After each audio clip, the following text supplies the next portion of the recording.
What really happened to the princes in the tower? Part 1. Confrontation. The man kneeling before the altar had never expected to be a king. There had been 3 elder brothers ahead of him, to say nothing of the fact that his father had not been a king. For all the fact that the man had truly believed that he should have been the country's sovereign rather than the wit-befuddled milksop that was the so-called rightful king, Henry VI. It was quite correctly said that this saintly Henry was so close to heaven that he was of no earthly use. Not to his own house of the Red Rose, the Lancastrians, and most certainly not to the house of the White Rose, the Yorkists. The man knew that he should not be king, and if the truth be told, he had never wanted to be, not until it had been forced upon him by the unexpected death of his brother, the towering figure that had been King Edward IV. A man who had never lost a battle, and by whose side he, Richard Duke of Gloucester, had fought alongside on many occasions, including the bloody battles that had been Tewkesbury, Barnet, Towton, and others. That was to say nothing of the periods of exile and misery that he and Edward had shared. Then it had happened. The news had been slow to reach him in the north of England. The news that King Edward was dead. Not slain in battle as he had always expected to be, but taken by some sudden seizure or illness. There had been whispers of poison, but Richard had not believed these. It had been in too many interests that Edward lived, particularly the money and title-grabbing family of Edward's queen, the Woodvilles. Now there was a treacherous bunch, Richard knew, who hated him just as much, if not more, than he hated them. His brother, King Edward, had named him Lord Protector of his 2 sons, the elder who would be crowned King Edward V, and his 9-year-old brother Prince Richard, Duke of York, the heir and the spare. He knew the Dowager Queen, Elizabeth Woodville, could not allow this to happen.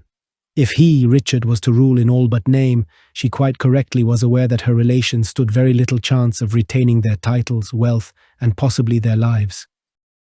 It had been a close call. Had the Woodvilles managed to take control of the young boy and had him crowned, then he, Richard, Duke of Gloucester, his wife and his young son, also called Edward, would not have lived to see many more days. So he had done what had to be done. Moving, as his brother would have, with Caesar speed, he had overtaken the Woodvilles at Stony Stratford and taken charge of the boy king. But that would not have been enough to ensure his family's safety. Richard had taken the crown amidst claims of his brother's bigamy and illegitimacy. So now he was King Richard III when he had not expected to be, nor had wanted to be, and he was awaiting a confrontation that he was not looking forward to, but which had to be faced again, and seemingly again. The chapel door slammed, and King Richard III's adversary strode down the aisle as the king rose to meet him. The boy stopped and glared at his uncle, looking every inch the image of his father. "You sent for me?" Prince Richard, Duke of York, almost spat the words out. "I requested that you join me here." Richard was not renowned for his diplomatic skills, but was doing his best. "How is your brother today?" he asked. "Edward is dying." Once again the prince spat out the words. "Surely not. Dr. Argentine told me that Edward seemed a little stronger, less despondent. That was when we heard that Henry Tudor was raising an army against you." "Who tells you these things?" Richard asked. He had specifically stated that no affairs of state were to be discussed with the 2 boys, and he was not used to having his orders disobeyed. The boy stood stubbornly in front of him, his mouth clenched firmly tight. It was of no matter. Richard knew that he would find the culprit and ensure that he or she kept his mouth shut in future if he or she had a future that was. He returned to the battle. "Can you not see that should Henry Tudor invade, that neither you nor your brother would be allowed to live? You stole my brother's crown." There it was, out in the open, the sore that refused to heal. "And you think that Henry Tudor comes as some kind of avenging angel to kill me and to put your brother on the throne? Is that what you believe?" Even though he was in a chapel, a holy place, Richard found himself shouting out these last words. The boy did not even flinch. "You wear my father's crown that should be my brother's. You have no right to it. And if Henry Tudor does come with a French army at his back, what do you think your brother would do? Can he lead an army when he cannot even leave his bed? What could you do? Lead an army into battle for your brother? You are a child who has only known the company of women. You are no warrior. Henry Tudor will kill you, the boy told him. If he does, then how long do you think that you and your brother will live?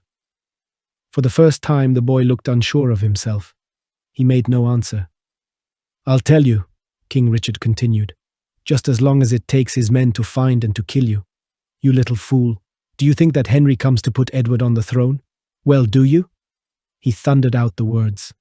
Once again there was no answer. He comes to take the crown of England for himself, for the Lancastrians. If I die, then you and Edward will also die, and so will the House of York and the Plantagenets. God in heaven, how did my brother ever breed an idiot like you? For a moment, it looked as if the boy would hurl himself at his uncle, and Richard braced himself for the attack. I don't care if I die. I don't care if Edward dies, as long as we see you dead first, the boy shouted at the king, and with that, stormed down the chapel aisle to slam the door hard behind him. Very hard.